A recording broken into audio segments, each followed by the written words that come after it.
बिस्मिल्लाहिर्रहमानिर्रहीम। अस्सलाम वालेकुम नादरीन, आप यूट्यूब चैनल देख रहे हैं, मैं इमरान खान। नादरीन, तमाम तर कोशिशों के बावजूद पाकिस्तान की सरकार ने, आज़ाद कश्मीर की सरकार ने मिलकर बहुत जोर लगाया कि ये एहतजाज शुरू ना हो पाए। जो पहिया जाम हड़ताल की एक कॉल है जॉइंट अवामी एक्शन कमेटी की, उसके ऊपर लोग ना निकले, लेकिन कामयाबी मिली नहीं। हुआ ये कि लोग बहुत बड़ी तादाद में निकल आए 9 जून की सुबह, और इसकी तवक्को की जा रही थी कि लोग निकलेंगे, लेकिन इतनी बड़ी तादाद में निकलेंगे इसका अंदाजा नहीं था।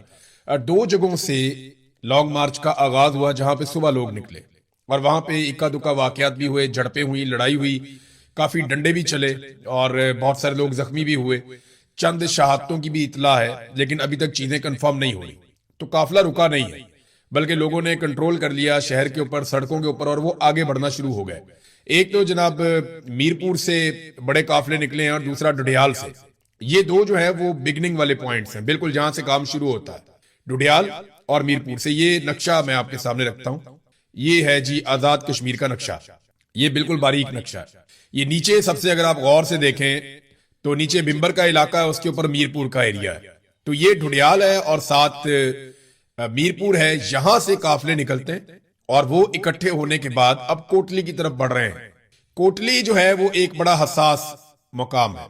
कोटली को अगर क्रॉस कर लिया इन काफिलों ने तो उसके बाद फिर इनको रोकना मुश्किल हो जाएगा, बल्कि बहुत मुश्किल हो जाएगा। उसकी वजह यह है कि कोटली से ऊपर जब आप चले जाते हैं, पुलंदरी, रावलाकोट, बाग, तो ये वो लोग यहाँ पे रहते हैं जो बहुत सख्त गिर किस्म के लोग हैं, और वो बड़े सख्त लोग हैं। वो जहाद में बिलीव करते हैं, और मकबूजा कश्मीर में भी इन लोगों ने बड़ा लंबा अरसा बहुत सारा जहाद लड़ा है। तो यहाँ के लोग जो हैं वो बड़े सख्त तबीयत के हैं, और जो हार्ड कोर टीमें हैं जो ज्वाइंट अवामी एक्शन कमेटी से ताल्लुक रखती हैं वो यही की हैं, यानी रावला कोट के और पुलंदी के लोग हैं। तो कोटली का एक बड़ा चैलेंज है जिसको इस बहुत बड़े इज्तिमा ने क्रॉस करना है। हजारों की तादाद में इसमें लोग हैं। कई इलाकों में मारपीट जो है वो रिपोर्ट हुई है अभी तक, और कोटली से कुछ इतलात के मुताबिक 3 और कुछ इतलात के मुताबिक 7 अफराद के जाम बहक होने की इतला आई। उसके अलावा कोटली से पता चला है कि 5 सिक्योरिटी एहलकार भी जख्मी हुए हैं और दर्जनों शहरी जख्मी हुए हैं। जबकि कोटली में जो सरकारी अस्पताल है उस पर रेंजर्स ने अपना कंट्रोल कर लिया है। ये जो अस्पताल पे कंट्रोल करने का एक तरीकाकार है, ये इस्लामाबाद पिम्स अस्पताल से दरियाफ्त हुआ था।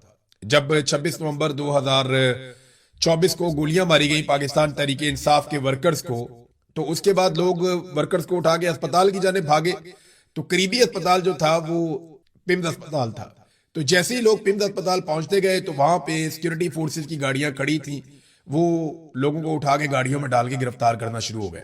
तो ये एक तरीकाकार रखा गया था पहले गिरफ्तारियों का। तो आजाद कश्मीर में भी इसी तरीकाकार पे जो कोटली के अंदर अस्पताल है उस पे रेंजर्स ने कंट्रोल किया हुआ है। वहां से जो मकामी इंफॉर्मेशन या रिपोर्ट्स आ रही है उनके मुताबिक वीडियोस बहुत मुश्किल से आ रही हैं, लेकिन बहुत सारी वीडियोस अब मेरे पास मौजूद हैं।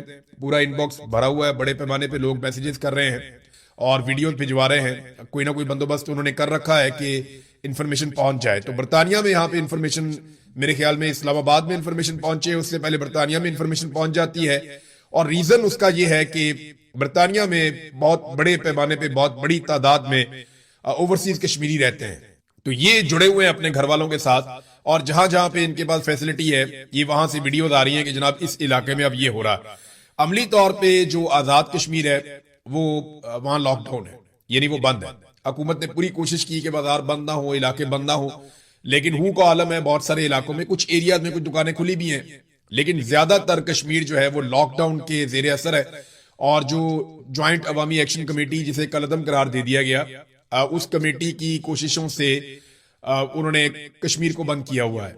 जो काफिला चला है उसे क्या चीजें मुयसर आई वो भी मैं आपको बताया। तो लोगों ने अपने घरों से खाना खिलाया। ये बड़ी हैरत की बात है कि लोग किस तरह से इस ज्वाइंट अवामी एक्शन कमेटी के साथ जुड़े हुए हैं। ये बहुत हैरान कुन है। लोगों ने अपने घरों से खाना खिलाया कश्मीरियों को जो निकले हैं एहतजाज करने के लिए, और रास्ते में सबीलें लगी हुई हैं पानी की।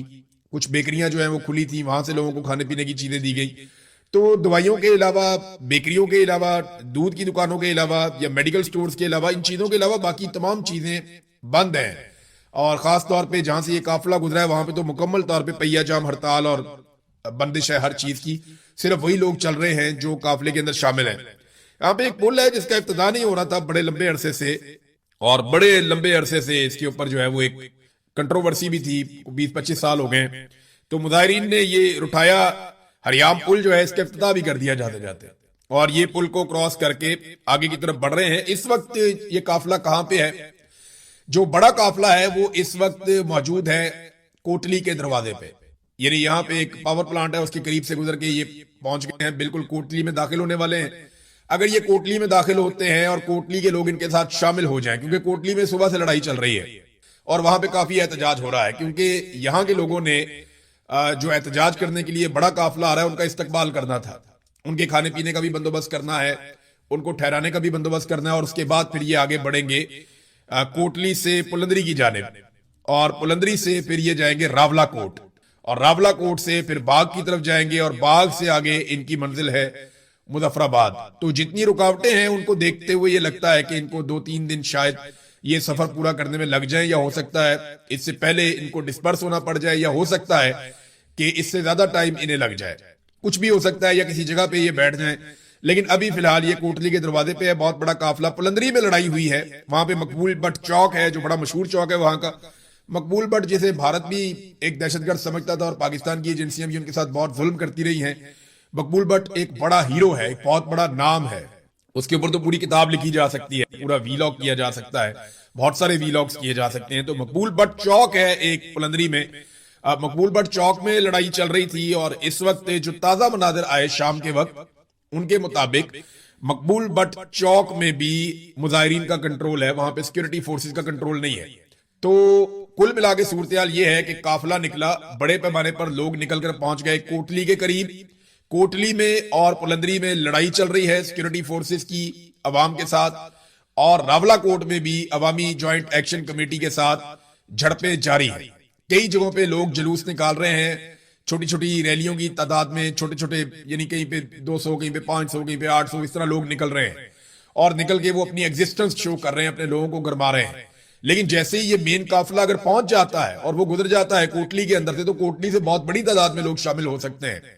फिर उसके बाद पुलंदरी का इलाका है, ये पहले से ही एक मैदान जंग बना रहा, और यहाँ पे लोगों ने कंट्रोल हासिल कर लिया है। कोटली में सुबह से अब तक शहादतें भी रिपोर्ट हुई हैं, बहुत सारे सिक्योरिटी फोर्सेस के लोग जो है वो जख्मी भी हुए हैं। दूसरी तरफ हुकूमत बहुत अजीबोगरीब काम कर रही है।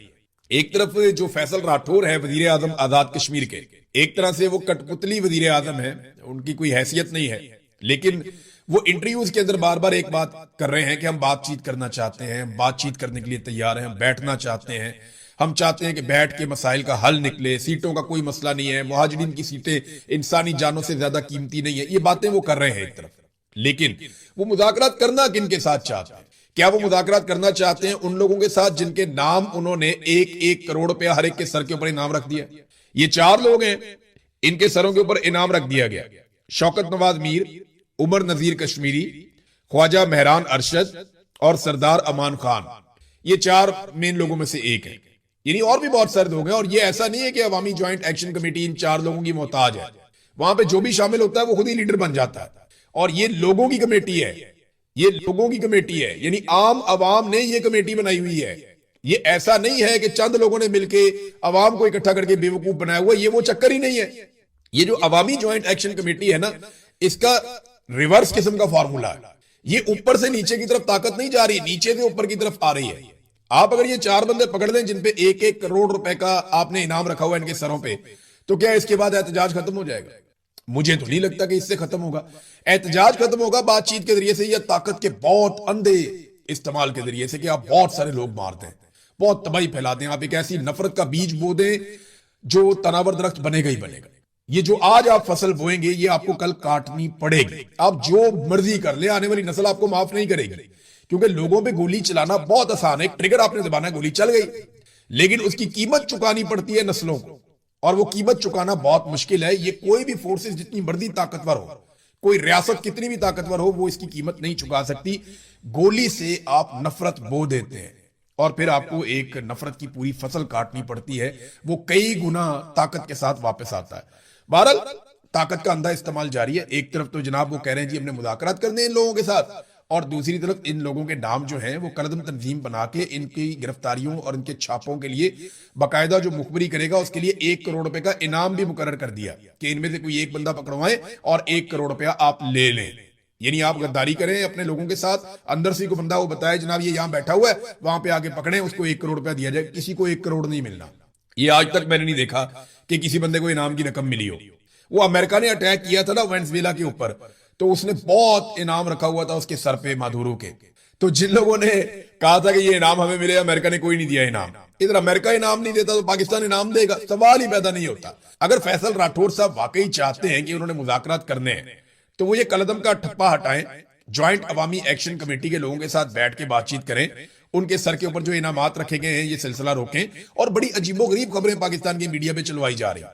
सबसे पहले तो एक बंदा है, और ये बंदा आप देख लें, इसको आप याद रखिएगा कि सबसे पहले जो ज्वाइंट अवामी एक्शन कमेटी को छोड़ने का ऐलान किया वो फैसल गिलानी ने किया। एस्टेब्लिशमेंट का दबाव होगा और पाकिस्तान के हर टीवी चैनल पे ट्रांसमिशनें चला दी गई, जनाब इस बंदे ने अवामी ज्वाइंट एक्शन कमेटी छोड़ दिया। लगे इसकी कोई हैसियत नहीं थी ज्वाइंट अवामी एक्शन कमेटी के अंदर। मैंने जो लोगों से पूछा उन्होंने कहा जी हम तो इसको जानते भी नहीं ज्यादा। बहरहाल वो छोड़ते हुए कहता है जी मासूम शहरियों के खून से होली खेली जा रही है, मैं ज्वाइंट अवामी एक्शन कमेटी से खुद को अलग करता हूं और उसको छोड़ने का मैं ऐलान करता हूं। इसी तरह पाकिस्तान तहरीक इंसाफ भी छुड़वाई लोगों से, इसी तरह तहरीक लब्बैक भी छुड़वाई लोगों से। अब खबरें चलाई जा रही हैं कि जनाब इनके ताल्लुकात साबित हो गए हैं भारत के साथ, यानी फितनतुल खवारिज के साथ और भारत के साथ कलदम एक्शन कमेटी का गठजोड़ साबित हो चुका है। इस किस्म की खबरें चलाई जा रही हैं और पुराना स्क्रिप्ट है बहुत। यानी तहरीक लब्बैक वालों के घर से भी इंडियन करेंसी मिल गई थी, यहां पे शौकत नवाज मीर के घर से भी इंडियन करेंसी मिल गई है, आपको पीटीआई वालों के घर से भी मिल जाती है, आपको तालिबान के घर से भी इंडियन करेंसी मिल जाती है। ये इंडियन करेंसी बड़ी चालाक है। एमक्यूएम के ऊपर एक्शन हो तो वहां से इंडियन करेंसी मिल जाती है, तहरीक लब्बैक के ऊपर एक्शन हो तो वहां से इंडियन करेंसी मिल जाती है। जिस पॉलिटिकल पार्टी के ऊपर जब भी कभी पाकिस्तान की मिलिट्री एस्टेब्लिशमेंट हाथ डालती है तो एजेंसियों को उनके लोगों के घरों से इंडियन करेंसी मिल जाती है। ये बड़ी चालाक करेंसी है। ये फौरी तौर पे वहां पहुंच जाती है जहां पे पाकिस्तान की मिलिट्री एस्टेब्लिशमेंट का किसी के साथ भी झगड़ा होता है। इंडियन सिम कार्ड भी मिल जाते हैं वहां से, वहां पोस्टर बैनर भी मिल जाते हैं। यानी उन्होंने सजा के रखे हुए होते हैं Indian banner, Indian poster, Indian फौजियों के खत, इंडियन राह का जो है वो सारा डॉक्यूमेंटेशन, हर चीज के आपका ओहदा क्या, आपका काम क्या, आपको पैसे कितने मिले, उनके पैसे, सारा कुछ सजा के रखा हुआ होता है अपने घर के अंदर उस बंदे ने जो मिलिट्री एस्टेब्लिशमेंट के खिलाफ हो जाता है। और बाद में जाके छापा मारा जाता है और इंकशाफ होता है कि ओए ये तो राह का एजेंट निकल आया। तो जनाब राह के 5 एजेंट भी आईएसआई ने पकड़े। खबर ये भी दी गई, ये जरा खबर देखें आप, एक्सप्रेस न्यूज पे छपी है। छपी क्या है, छुपवा देते हैं। वो कह रहे हैं जी फितनतुल खवारिज भारत और कलदम अवामी एक्शन कमेटी का गठजोड़ बेनकाब हो गया, होश रुबा इंकशाफात सामने आ गए और जनाब राह के लिए सरगर्म खारजी शहजाद के कलदम एक्शन कमेटी से रवाबित मंजर आम पर आ गए। जनाब राह के बंदे पकड़े गए। राह के जो बंदे हैं वो 5 बंदे, उनका पता चल गया कि ये राह के हैं। आईएसआई ने कार्रवाई की और जनाब यही बंदे जो राह के साथ ताल्लुकात रखते हैं, यही बंदे अवामी ज्वाइंट एक्शन कमेटी के भी मेंबर हैं। ये जनाब अब इस किस्म की खबरें चलवाई जा रही हैं। तो ये पुराना स्क्रिप्ट है, पुरानी खबरें हैं, कोई नई चीज इनमें नहीं है, ये हमेशा से यही होता रहा है। तो जब आपने मुज़ाकरात करने हो तो फिर आपको कम से कम दिल बड़ा करना पड़ेगा, उन लोगों को मौका देना पड़ेगा कि वो आकर बैठते आपसे बात करें। जो वजीर आजम है आजाद कश्मीर का, वो इस्लामाबाद से वापस कश्मीर जाने के लिए तैयार नहीं है, वो इस्लामाबाद में बैठे हैं, वो कश्मीर जा ही नहीं रहे। और जो ज्वाइंट अवामी एक्शन कमेटी के लोग हैं वो चुपते फिर रहे हैं कि उनके ऊपर पुलिस और रेंजर्स और सिक्योरिटी फोर्सेस छापे मार रही हैं, वो उनके खून के प्यासे हो गए, उन पे गोलियां भी चलाई गई हैं, वहां लोग भी शहीद हो रहे हैं। तो मुज़ाकरात कौन करेगा, किसके साथ करेगा, कहां पे बैठेंगे? ये सिर्फ मुज़ाकरात की बात करके फेस सेविंग ले रहे हैं ताकि कल कलां को ये कहें जनाब मैं तो बातचीत करने का हामी था, देखिए हमने बातचीत के जरिए मसला हल कर दिया। हालांकि बातचीत के तमाम दरवाजे इन लोगों ने बंद कर दिए। कल तलत हुसैन का प्रोग्राम चल रहा था, एस्टेब्लिशमेंट ने वहां पे चलते प्रोग्राम के अंदर मैसेज भिजवा के तलत हुसैन को बताया कि जनाब हमने नहीं ये कबूल करना, ये जो आप वजीर आजम कह रहा है ये बकवास करता है, ये हम नहीं मानते इसको। यानी सादी बात तो यही है ना, वजीर आजम वहां पे कोई और बात कर रहा था, तलत हुसैन को मैसेज आ जाता है एस्टेब्लिशमेंट का और उसको बताया जाता है जनाब हम नहीं ये मानते, ये जो भी कहता है कहता रहे बेशक। तलत हुसैन ने पढ़ के वो मैसेज सुना दिया वजीर आजम को और वजीर आजम कहता है नहीं जी ठीक है, वो भी अपना पैंतरा बदल गया फौरी तौर पर। ये नाज़रीन पाकिस्तान के अंदर मीडिया जर्नलिज्म कर रहा है, सियासतदान सियासत कर रहे हैं और एस्टेब्लिशमेंट जो है वो फैसले कर रही है। आईजी ने नाज़रीन एक बड़ी अजीबोगरीब तकरीर कर दी वहां पे सियासतदानों वाली।